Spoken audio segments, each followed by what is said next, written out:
I've been that guy. While you was at home doing this, I was in the club making moves. No whining with your future wife. Would you fight Jake Paul? And there was... I wouldn't fight him, I'd bash him. Is he? Oh man, you look at Anthony Joshua, he looks like a super. Anthony Joshua recently confronted Jake Paul on Instagram Live after the YouTuber turned boxer called him out for a fight. Good luck to him, man. Do your thing.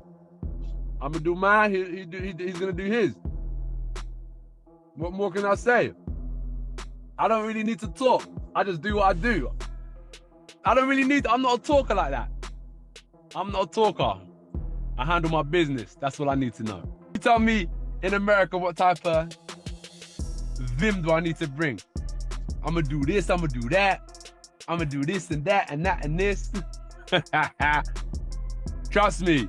I'm from the UK. We stand on our business. I'm standing on my business. I'm gonna handle mine. This I've never seen someone win a fight by mental games. Like the way you win a fight is by punching someone more times or punching someone harder than the other person. While Joshua acknowledged the challenge, he made it clear that his focus remains on his career and business. Rather than engaging in trash talk, Joshua took a professional approach, stating, "I'm not a talker like that," emphasizing that he prefers action over words. About the fight. To be honest, like, I look at it and I think Jake Paul against Anthony Joshua. I mean, look, for me, we'll do it for the banter. Do you know what I mean? Like, AJ would fight Jake Paul. He'd fight anyone, to be honest with you. And if Jake Paul wants to step up and fight Anthony Joshua, he'll need the relevant insurance. But, you know, the only thing that was disappointed was he says 2026. I mean, that's like calling someone out. That's like me saying, you know, LA Olympics for the surfing 2028, I'll be there. Do you know what I mean? Do it in 2025 if you really want to do it. You're not going to get really much better at this stage, but I don't know, those two have spoken. I spoke to AJ this morning. He went, listen, of course, I'd fight. I mean, Despite Paul's attempts to stir up hype, Joshua showed little interest in unnecessary drama, but did not entirely dismiss the idea of a future showdown. Eddie Hearn, Joshua's promoter, reinforced the heavyweight's readiness to take on any opponent at any time. Responding to Jake Paul's call out of Anthony Joshua by stating this, he states, "Joshua would fight anyone anytime, but warn Paul about the risk if Jake Paul wants to step up and fight could actually happen." Because, you know, Eddie pretty much, you know, calls the shots. He makes the play. You know, Anthony Joshua's interested. Now, Eddie Hearn is stating that he's interested.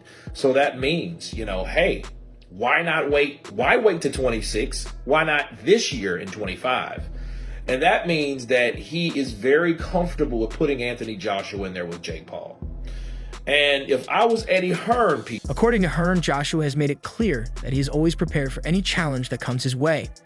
This statement serves as a warning to potential challengers, including Jake Paul, that stepping into the ring with Joshua is not an easy task. On camera say, look, man, business is business. Business is booming. Nigga, if I'm in third place and I'm getting paid all this, nigga, fuck it. You see? Third place it is. Y'all tripping off this shit, not me.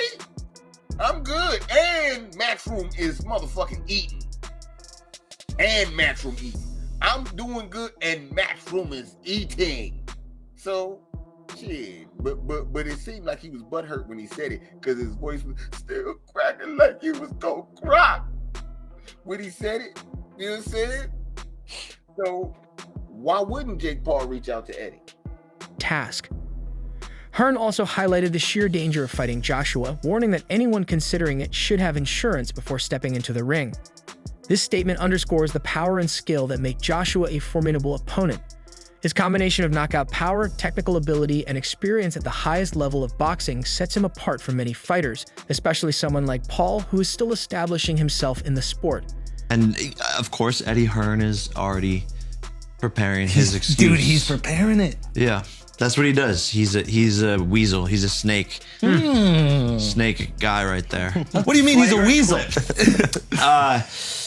Man, I don't even know where to begin with him, but he's very two-faced. You know, I think off camera, he's like, on your side, like, man, you do well, I love what you're doing actually, and like I really respect it, and blah blah blah, and you're gonna take this a long way. And then the cameras come on and he's like, you're not that good, da da da, saying all so he's this selling. stuff. But He's it's selling. like a backhand. It's like a backhanded compliment. Yeah. But or a backhanded diss. Like the way he words it and shit. He's like, oh, you're average. Well, average isn't.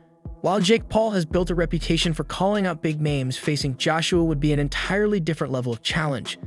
The encounter on Instagram Live has sparked speculation. Which I was expecting to win. It just kind of tore me apart. And that's raw emotion live on your screen. Obviously, looking back, could I have dealt with things better? Yeah, of course. But at the time, that wasn't the priority. It was just outpour of emotion.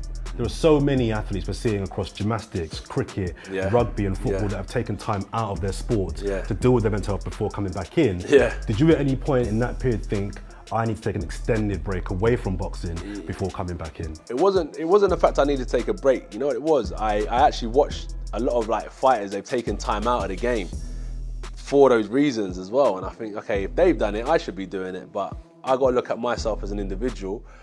And what it is, I feel like... But for now, Joshua remains focused on his own path, proving once again that he is not one for meaningless trash talk, only serious fights. If you look at like Anthony Joshua, who's the heavyweight champion of the world now. Is he? You look at him, yeah. He's a English fellow.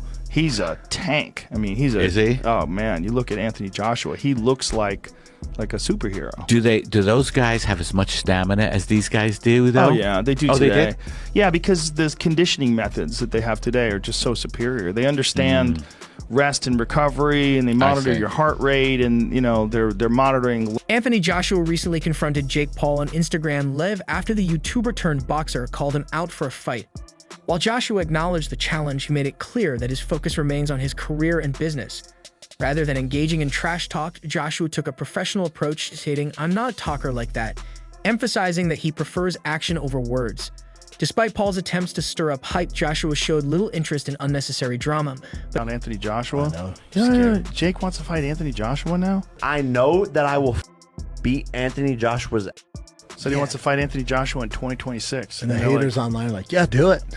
Well, they're like, what about now? Yeah. They're like, what about fight him now? now? He's like, no, I want to wait till 2026. I'm like, okay. To put on weight? Put all the steroids, every steroid Whatever. they have. I would want, Snake here's venom, the thing, I would scorpion watch venom. it. Oh, by the way, Scorpion venom. Rollo reached out to me, John Rollo, my boy, and he sells this blue scorpion shit. He wants to get you some, Jordan. I'll have some. All right, I'll have him send you some. Get on I'll take quadruple some too. doses, like yeah, We'll see what happens. I'm gonna start slow. I want to find out if I get poisoned. But did not entirely dismiss the idea of a future showdown. Eddie Hearn, Joshua's promoter, reinforced the heavyweight's readiness to take on any opponent at any time. According to Hearn, Joshua has made it clear that he is always prepared for any challenge that comes his way. This statement serves as a warning to potential challengers, including Jake Paul, that stepping into the ring with Joshua is not an easy task.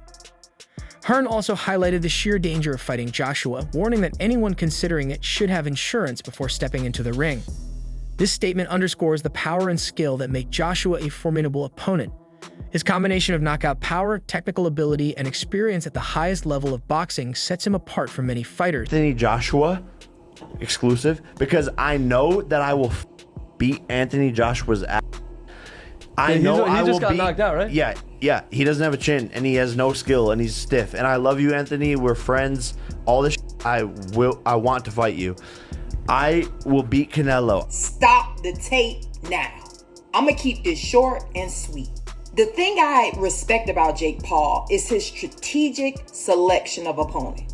The retired NBA player, the mixed martial artist who does not specialize in striking, and a almost approaching 60-year-old Mike Tyson. But Anthony Joshua's skills are 1,000 light years ahead of Jake Paul's. Anthony Joshua, Mr. 28 wins, 25. Especially someone like Paul, who is still establishing himself in the sport. While Jake Paul has built a reputation for calling out big names, facing Joshua would be an entirely different level of challenge. The encounter on Instagram Live has sparked speculation. Come back and fight, but he needs to win. Will he fight you? I don't think he will. I think my skill level is outgrowing his in boxing, and I have the height advantage. He can't beat me, and I think probably knows. But for now, Joshua remains focused on his own path, proving once again that he is not one for meaningless trash talk, only serious fights. The exhibition match was going to take place after the Lamont Roach fight, until Tank drew with Roach, leading to a rematch. Now, I'm going to say the unpopular opinion here, but the size difference would have been way too much. I mean, even if Tank brought Jake down to 190 or 200 pounds, he would have still been way too big. I mean, no matter how good a lightweight is, they would have almost no chance against a cruiserweight or heavyweight ranked top 200 in his division. And I'm sure people are going to bring up Floyd Mayweather versus Logan Paul, but Logan is just not a good boxer relative to Jake. You know, Jake's been training for a couple years, he's had over 10 pro fights, and Mayweather was also junior middleweight in this fight, not a lightweight like Tank. But that being said, I'm glad Tank and Jake isn't happening. You know, it would have been a fun spectacle, but I'm not the biggest fan of the exhibition stuff. And instead now Tank and Roach will be rematching in June. You know, the first fight did a little over 260,000 pay-per-view buys, which isn't bad in this market. Roach absolutely deserves a second fight, so I do think the rematch will do far more numbers. And as for Jake, I want to see him fight big-name boxers around his weight class. You know, the Tommy Fury rematch, for example, he's undefeated. The first fight did a little over